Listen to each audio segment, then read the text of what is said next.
So this would be the last wake-up call for all natives. இந்த வீடியோவில் நம்ம பார்க்க போகிறது ரெண்டு விஷயம். ஒன்று, இந்த சிஸ்டம் எப்படி இருக்குது அண்ட் இனி வரப்போகிற சிஸ்டம் எப்படி இருக்கும் ஃப்யூச்சரில் அப்படின்றத பற்றின ரெண்டு விஷயங்கள் மட்டும்.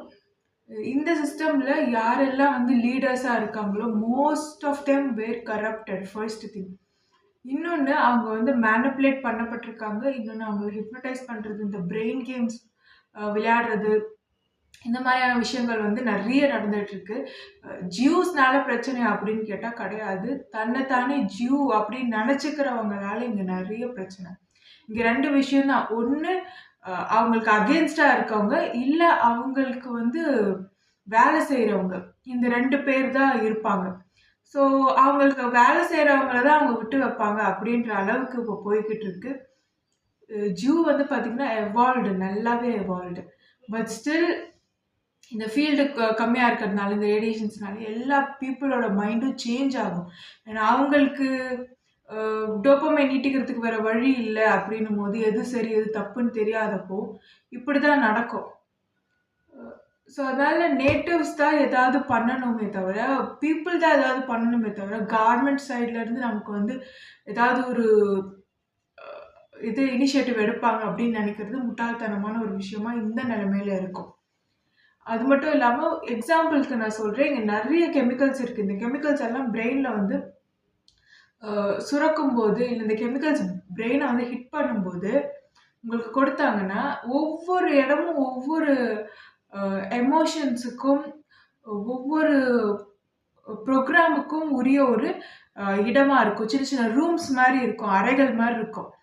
அப்போது அது ஒவ்வொரு இடத்தையும் அது தாக்கும்போது அந்த அறைகளுடைய அந்த வால் இருக்குல்ல, அது வந்து கம்மியாகும். அது கம்மியான குணம் மாறும். ஸோ இந்த மாதிரி கெமிக்கல்ஸ் அவங்க இன்டெரக்டாக யூஸ் பண்ணுறாங்க. யாரையுமே வந்து இவங்க வந்து ஒரு வலுக்கட்டாயமாக வற்புறுத்தி அப்படி பண்ணுறதே கிடையாது. ஸோ ஆக்சுவலி இங்கே கர்மிக் லா பர்சிஸ்ட். ஸோ அதனால் அவங்க வந்து ரொம்ப ஒரு க்ளீனாக அவங்க என்ன பண்ணுறாங்கன்னா, கெமிக்கல்ஸ் வச்சு they will play their game. So அப்படி பார்க்கும்போது ஹிப்னடைஸ் பண்ணுறது, ஒரு எமோஷனை வந்து ஒரு மெட்டலில் வந்து எம்பட் பண்ண முடியும். ஸோ எல்லாமே ஃப்ரீக்வன்சி தானே, எல்லாமே ஒரு டேட்டா தானே, அந்த மாதிரி பண்ண முடியும். ஸோ ஒருத்தவங்களை ஹிப்னடைஸ் பண்ண முடியும், சப்கான்ஷியஸாக அவங்களை கண்ட்ரோல் பண்ண முடியும், நிறைய விஷயங்கள் முடியும். ஸோ இதெல்லாம் வந்து நேட்டிவ்ஸோட ஜெனட்டிக் மெமரியில் இருந்த ஒரு விஷயம், நேட்டிவ்ஸோட நாலேஜ். ஸோ படங்கள்லேயும் சினிமாலேயும் காட்டுற மாதிரி நேட்டிவ்ஸ் காட்டுவாசிகளாக இருந்தவங்க கிடையாது. Native had better technology. மரங்கள் அவங்களுக்கு டவர் மாதிரி வேலை செய்யும், மனித உடல்கள் டவர் மாதிரி வேலை செய்யும். ஃப்ரீக்குவன்சி வேற இருந்துச்சு, இப்போ இருக்கக்கூடிய ஃப்ரீக்குவன்சி வேற இருக்கு. இதுக்கு காரணம் மக்கள் தொகை பெருகணும், எல்லாருமே ஐ ஓப்பன் ஆகணும், எவால்வ் ஆகணும் அப்படின்றதுதான். ஆனால் அப்போ ஒவ்வொரு காலகட்டத்திலும் எவால்வ் ஆன மக்கள் இங்கே இருந்துட்டு தான் இருந்திருக்காங்கன்றதையும் நம்மளால தவிர்க்க முடியாதது. இங்கே இத்தனை சோல்ஸுக்கும் இடம் வேணும் அப்படிங்கிறதுனால எடுக்கப்பட்ட ஒரு ஏற்படுத்தப்பட்ட ஒரு சுச்சுவேஷன் தான் இது. இதில் அடுத்து வேற லெவலில் மாற்றம் வந்து பீப்புள் தான் எடுத்துகிட்டு போகணும். ஸோ ஒரு அதிபர் இருக்காங்கன்னா, அந்த அதிபர் வந்து சுயமாக முடிவெடுப்பார் அப்படின்னு நாம் சொல்ல முடியாது. அவங்க வேற ஒருத்தவங்களோட கட்டுப்பாடில், வேற ஒருத்தவங்க அட்வைஸரி கொடுக்குறவங்களோட கட்டுப்பாடுலையோ, இல்லை வேற யாராவது ஒருத்தவங்களோட கட்டுப்பாடுலையோ அவங்க இருக்கலாம். புரியுதுங்களா? ஃபார் எக்ஸாம்பிள் ஐம் சேயிங், இப்போது டெவில்ஸ் பிரெத் இல்லை ஏஞ்சல்ஸ் ட்ரம்பெட் இது இருக்குன்னா, இந்த மெடிசனை வந்து கொடுத்துட்டாங்க அப்படின்னா பிரெயினில் எந்த ட்ரேசஸும் விட போகிறது கிடையாது. இது நேச்சுரல். ஸோ இது கொடுக்குறாங்க, யூஸ் பண்ணுறாங்கன்னா, வாட் எவர் தே சே அவங்க வந்து அக்ரி பண்ணிப்பாங்க. இதுதான் இப்படி தான் இருக்கணும்னா ஓகே அப்படின்னு சொல்லிடுவாங்க. They will agree. என்ன ஒரு மிகப்பெரிய ஒரு விஷயத்தை மாற்றத்தை சொசைட்டிக்கு கொண்டு வரதா இருந்தாலும் சரி, பெரிய பெரிய டீல்ஸ் சைன் பண்ணுறதா இருந்தாலும் சரி, எல்லாமே. ஸோ அதனால எல்லாருமே பப்பட்ஸாக தான் இருக்காங்க mostly. So we can't blame them and we can't expect much. And எல்லாருக்கு பின்னாடியும் யாராவது மத ரீதியாக ஒரு ஆள் இருப்பாங்க அவங்களுக்கு பின்னாடி கட்டுப்படுத்துறதுக்கு. ஸோ இந்த மாதிரி இருக்க நேரத்துல natives have to take stand. இங்க என்ன பிரச்சனை அப்படின்னா, என்ன மாற்றம் கொண்டு வரணும் வாழ்வியல் முறையில அப்படின்னா, ஃபர்ஸ்ட் வந்து என்ன சொல்லுவீங்க? விமென் சேஃப்டின்னு சொல்லுவீங்க. கரெக்ட்டா? Yes correct. அப்போ விமென் சேஃப்டி நம்ம கொண்டு வந்தா தான் என்ன பண்ண முடியும்? விமென் வந்து விமெனா வாழ்வாங்க. அவங்களோட ஹார்மோனல் சைக்கிள் வந்து பேலன்ஸ்டா இருக்கும். இல்ல அவங்க போராடிட்டே இருந்தாங்கன்னா, விமெனுக்கு வந்து ஹார்மோனல் இம்பேலன்ஸ் இருக்கும். இன்னொன்னு அதுக்கு முதல்ல பண்ண வேண்டியது மென்னா வாழ விடுறது. மென் ஹாவ் டு பி மென். ஆனா இந்த வேர்ல்ட் கல்ச்சரோ, சொசைட்டியோ அப்படி இருக்க விடுறதில்ல. வேற மாதிரியான விஷயங்கள போட்டு அவங்களுக்குள்ள திணிக்கிறது, ஸ்ட்ரெஸ் குடுக்கறது, ஃபுட்டுல வந்து இந்த மாதிரியான விஷயங்கள் கொண்டு வர்றது, ஜெனடிக்கலி மாடிஃபைடு. ஸோ இந்த மாதிரியான விஷயங்கள்லாம் எடுத்துட்டு வரும்போது, அ அதுவும் பாதிப்பு, ரேடியேஷன்ஸ் அத விட பாதிப்பா இருக்கு. ஸோ அதனால first men have to be men. அ அத வந்து நம்ம பார்த்துக்கிட்டோம் அப்படின்னா, everything will be sorted out ஈஸியா. Men will take control. அது அவங்க நல்லா பார்த்துப்பாங்க. பட் ஒரு டிரான்ஸ்பரன்சி இருக்கணும். டெசிஷன் மேக்கிங் விமென் கிட்ட இருக்கணும். எப்படி ஒரு நேட்டிவ் கல்ச்சர் இருக்குமோ, இந்த பிரிவினை இல்லாம, போட்டி பொறாமை எதுவுமே இல்லாம, அந்த ஃப்ரீக்வன்சிக்கு மாறிட்டாலே லோ ஃப்ரீக்வன்சி வைப்ரேஷன்ல இருக்கக்கூடிய எந்த எமோஷன்ஸுமே நம்மகிட்ட இருக்காது. ஸோ அந்த மாதிரி மாறிடும். அந்த மாதிரி ஒரு மாற்றம் ஒரு சமூக வாழ்வியல் முறையை எடுத்துட்டு வர்றது பெட்டரா இருக்கும். அதுதான் அடுத்தடுத்த ஜென்ரேஷன்ஸை நம்ம ஆரோக்கியமா எடுத்துட்டு போறதுக்கு வழிவகை செய்யும். நேட்டிவ் சோல்ஸும் இங்க வந்து பிறப்பாங்க. And people who think natives வந்து இந்த சிஸ்டம்ல போயிட்டு பொலிட்டீஷியன் ஆனாலும் இந்த சேஞ்சஸ் கொண்டு வருவாங்களா அப்படின்னு கேட்டால் கிடையவே கிடையாது. அது வராது. ஏன்னா இந்த சிஸ்டம் அப்படிதான் டிசைன் பண்ணப்பட்டிருக்கு. இதுல வந்து ஒரு நல்ல மாற்றம் வர மாதிரியான வடிவமைப்பு கிடையாது. இன்னொன்னு, அந்த இடத்துல யார் அந்த பொசிஷன் எடுக்கிறாங்களோ they have to pay a price from their soul. So யாருமே புத்திசாலியா இருக்கிறவங்க இந்த சிஸ்டம்ல இருக்கக்கூடிய அந்த பாலிடிக்ஸ்குள்ள போக மாட்டாங்க. பிகாஸ் அது டோட்டலி ஹைலி அசிடிக் இன் கார்மிக். ஸோ நேட்டிவ்ஸ் வந்து எப்பவுமே பியூர் பிளட்டடா இருக்கணும். பியூர் பிளட்டடா இருக்கணும். அண்ட் அவங்க வந்து நேச்சர் கூட சிங்க்ரனைஸ் ஆகணும். அண்ட் அவங்களோட மற்றவங்க எல்லாருமே சிங்க்ரனைஸ் ஆவாங்க. ஸோ இதுதான் ஆக்சுவலி பேசிக்காவே இங்க இருக்கக்கூடிய ஒரு ஒரு ஃப்ரீக்குவன்சியில இருக்கக்கூடிய ஒரு சிஸ்டம். எல்லாமே ஃப்ரீக்குவன்சியில பவுண்டரிஸ் வச்சு கட்டமைக்கப்பட்ட ஒரு சிஸ்டம் தான். நம்ம இப்போ எப்படி நேட்டிவ்ஸ் வந்து ஃபேமிலி நல்லா பார்த்துக்கிட்டு நீங்கள் எப்படி உங்கள் எமோஷன்ஸை வந்து நல்ல முறையில் வெளிப்படுத்தி அதை உங்கள் டிஎன்ஏல எம்பட் பண்ணி கடத்துறீங்கன்றதை பொறுத்து தான் அடுத்தடுத்து வரக்கூடிய குழந்தைகள் அந்த சோல்ஸ் எல்லாம் பிறக்கும். ஸோ அதனால் நீங்கள் நேட்டிவில் இருக்கக்கூடிய நல்ல சோல்ஸ் எல்லாமே வந்து உங்களுக்கு பிறக்கும். உங்களுக்கும் அடுத்து அங்கே இடம் இருக்கும். இல்லை அப்படின்னா இந்த இந்த ஜென்ரேஷனோட அவங்க ஸ்டாப் ஆகிட்டு எவல்யூஷனுக்கு ரிவர்ஸில் போகிறாங்க அப்படின்னா நாளைக்கு இப்போ இருக்கக்கூடிய ஒரு 3 ஜென்ரேஷன்ஸ்க்கு கூட திருப்பி வந்து இந்த சோல்ஸுக்கு இங்கே இடம் இல்லாமல் போயிடும். அண்ட் ஃப்ரீக்குவன்சியை மாற்றினா இந்த பச்சையம் இருக்கும். இந்த செடி கொடி மரம் எல்லாமே இருக்கும். ஸோ ஃப்ரீக்குவன்சி மாற்றிட்டாலே போதும். ஃப்ரீக்குவன்சி மாற்றினா மனுஷங்களும் மாறிடுவாங்க. எல்லாருமே பெஸ்ட் வெர்ஷனில் இருப்பாங்க. எந்த கெட்ட எண்ணங்களும் இருக்கவே இருக்காது. ஒருத்தருக்கு ஒருத்தர் கெடுதல் பண்ணிக்கவே மாட்டாங்க. அவ்வளோதான். இங்கே தமிழ்நாட்டில் மோஸ்ட்லி பார்த்தீங்கன்னா இந்த மாதிரி கெமிக்கல்ஸ் இருக்குது. பிளாக் மெஜிஷியன்ஸ் யூஸ் பண்ணிட்டு இருக்காங்க.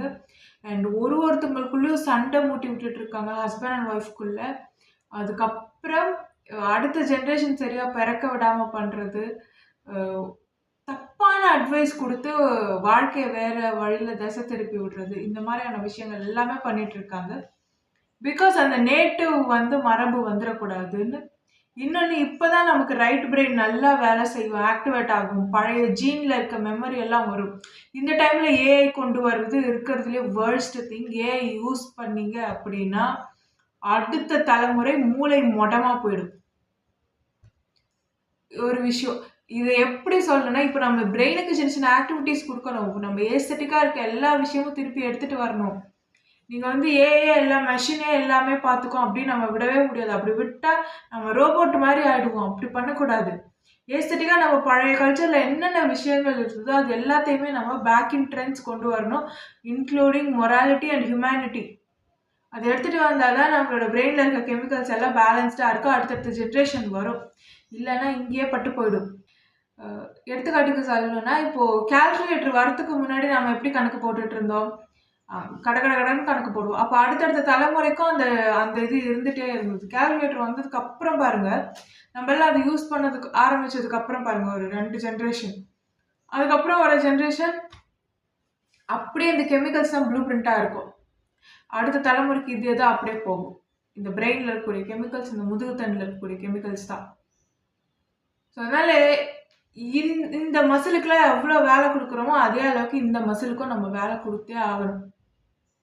அண்ட் நியூ சிஸ்டம் டிசைன் எப்படி இருக்கும்னா, ஒரு என்டிட்டி, ஒவ்வொரு நிலப்பரப்புலையும் ஒரு என்டிட்டி நம்ம எடுத்துக்கிட்டோன்னா, அந்த ஒரு என்டிட்டிக்கு அந்த கம்யூனிட்டியில் ஒரு கார்டியன் இருப்பாங்க.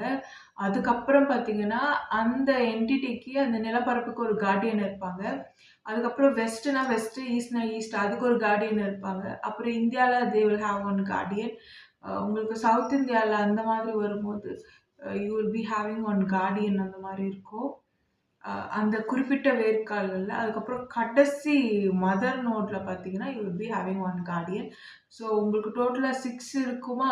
அதுக்கப்புறம் லாஸ்ட்டாக எவால்வ் ஆன races, I'm not talking about blood line, races, evolve ஆன பீப்புள், ஹைலி எவால்வ்டு பீப்புள் இருப்பாங்கல்ல, அதில் வந்து த லாஸ்ட் ஒன் வந்து ஒரு கார்டியன். கிட்டத்தட்ட 7 மெம்பர்ஸ் வந்து ஒரு ஈச் இண்டிவிஜுவலுக்கு கார்டியனாக இருப்பாங்க. அப்போ ஒரு இண்டிவிஜுவலும் ஒரு சோல், ஒவ்வொருத்தங்களும் டிஃப்ரெண்ட் கெமிக்கல் காம்போசிஷன் வச்சுருப்பீங்க. ஸோ அதை பார்த்துட்டு நீங்கள் பெஸ்ட் வெர்ஷனில் இருக்கிறது எப்படி அப்படின்றத வந்து இங்கே டிசைட் பண்ணிக்கலாம். அது ஒவ்வொரு சோலுமே இம்பார்ட்டண்ட். நம்ம இங்கே இருக்கோம் அப்படின்னாலே இந்த இடத்துல நம்ம சோலுக்குன்னு ஒரு இடம் இருக்குன்றதே ரொம்ப பெரிய விஷயம். நம்ம ஒரு நினைவு குவியல், அவ்வளோதான். ஸோ எந்த அளவுக்கு நம்மளோட நினைவுகளை நல்ல முறையில் நம்மளால் சேகரித்து வச்சுக்க முடியுமோ அந்த அளவுக்கு சேகரித்து வச்சுக்கோங்க. நல்ல நினைவுகள் இருக்க நல்ல கெமிக்கல்ஸ் இருக்க அடுத்தடுத்து உங்களுக்கு நீங்கள் எடுக்கக்கூடிய உடல்களும் பார்த்தீங்கன்னா நல்ல உடல்களாகவே அமையும். ஸோ ஒரு எவால்வ்டு பாடி அப்படிங்கிறத எப்படி நம்ம டிசைட் பண்ணுறோன்னா, எபிலிட்டி டு ஹோல்ட் டேட்டா, எந்த அளவுக்கு அதால் தரவுகளை தாங்க முடியுது அப்படிங்கிறதும், எந்த அளவுக்கு ஹீட்டை தாங்க முடியுது, ஆல்கலைனா எந்த அளவுக்கு ஆல்கலைனா இருக்குது, எந்த அளவுக்கு ஹீட்டை அதனால் தாங்க முடியுதுன்றத பொறுத்து தான் ஒரு எவால்வ்டு பாடியை நம்ம டிசைட் பண்ணுறோம். ஸோ அதனால் ஈச் இண்டிவிஜுவல் வந்து உங்களுக்கு கெமிக்கலி நீங்கள் என்ன ஜீன் அப்படின்றத டெஸ்ட் பண்ணணும், ரீசர்ச் பண்ணணும், பார்த்துட்டு அவங்கள பெஸ்ட் வெர்ஷனில் மாற்றுறதுக்கு ட்ரை பண்ணுங்கள். அதற்கு மேலே பெண் சாபம் இருந்தது யாருக்காவது அப்படின்னா, அது ஆக்டிவேட் ஆச்சு அப்படின்னாலோ, இல்லை பெஸ்ட் வெர்ஷனில் இல்லைன்னாலோ, அவங்க வந்து சிமுலேஷனுக்கு சப்போர்ட் பண்ணுற மாதிரி போகிறதுக்கான வாய்ப்புகள் இருக்கும். இந்த மாதிரி தான் வரக்கூடிய சிஸ்டம் வந்து டிசைன் பண்ணப்படும். அதுக்கப்புறம் டவர்ஸை பொறுத்த வரைக்கும் அதுலேயும் 7 கார்டியன்ஸ் இருப்பாங்க. அப்போது ஒரு டவரை கண்ட்ரோல் பண்ணுறாங்கன்னா, ஃபார்மிங்க்கு, அக்ரிகல்ச்சருக்கு ஒருத்தவங்க இருப்பாங்க, வெதருக்கு ஒருத்தவங்க இருப்பாங்க, அதுக்கப்புறம் ஃபர்டிலிட்டிக்கு ஒருத்தவங்க இருப்பாங்க, நாலேஜ் அதுக்கு ஒருத்தவங்க இருப்பாங்க. இந்த மாதிரி கிட்டத்தட்ட 7 மெம்பர்ஸ் இருப்பாங்க. இது ஈஜிப்ஷன்லேயும் இருந்திருக்கு இதுக்கு முன்னாடி. நம்மளதில் எப்படி சொல்லியிருக்காங்க, சரஸ்வதி, லக்ஷ்மி இப்படின்னு எல்லாம் சொல்லியிருக்காங்க. லக்ஷ்மினா எலக்ட்ரோ மேக்னெட்டிக் ஃபீல்டு, அந்த ஆராக்காக, அதுதான் இப்போ வந்து மணி அப்படின்னு சொல்லியிருந்தேன். பயோ ஃபீல்டு தான் உங்களுக்கு வந்து கரன்சியாக, எனர்ஜி கரன்சியாக இருக்கும் அப்படின்னு சொல்லியிருந்தேன். ஸோ அந்த மாதிரியான விஷயங்கள் வரும். அடுத்தடுத்து உங்களுக்கு வந்து ரொம்ப எல்லார்கிட்டேயுமே போதுமான அளவு இருக்கிற மாதிரியும் இருக்கும். ஆனால் அதுக்குன்னு அபரிமிதம் அப்படின்னும் இருந்துராது. நீங்கள் தேடி பொருள் ஈட்டுற மாதிரி உங்களுக்கு டோபமைன் ஆக்கப்பூர்வமான முறையில் கிடைக்கிற மாதிரி இருந்தால் அந்த கட்டமைப்பு வந்து அமையப்பெறும். ஸோ இதுபடி இருக்கும்போது எந்த ஒரு இண்டிவிஜுவலுமே வந்து தனியாக ஒரு யாருமே நமக்கு இல்லை அப்படின்ற மாதிரி இருக்க முடியாது. So each and every soul matters. இந்த அளவுக்கு எவால்வ் ஆகி வந்திருக்க ஒவ்வொரு சோலுமே ரொம்ப முக்கியம்தான். ஃபைனலாக நான் சொல்ல விரும்புறது ஒரே ஒரு விஷயம்தான். எல்லா நிலப்பரப்புலையும் ஒரு நேட்டிவ் கூட இல்லையா, இல்லை ஒரு நேட்டிவ் கூட ஒரு பர்ஃபெக்ட் பேலன்ஸில் ஒரு மென் அப்படின்னு இல்லையா, ஒரு ஃபீமேல் அப்படின்னு இல்லையா, ஒரு கப்பல வாழ்ந்து காட்ட, ஒரு உதாரணமா வாழ்ந்து காட்ட முடியாதா? ஏன்னா ஒருத்தங்க வாழ்ந்து காட்டிட்டா போதும், மத்த எல்லாருமே வந்து அவங்களோட சிங்க்ரனைஸ் ஆயிடுவாங்க. ஸோ இது தயவு செஞ்சு பண்ணுங்க. And use music. எல்லா மக்களையும் ஒன்றிணைக்கிறதுக்கு தயவு செஞ்சு மியூசிக்க வந்து யூஸ் பண்ணுங்க. அது ரொம்ப சிறப்பான முறையில, நல்ல முறையில வேலை செய்யும். நன்றி. Love is God.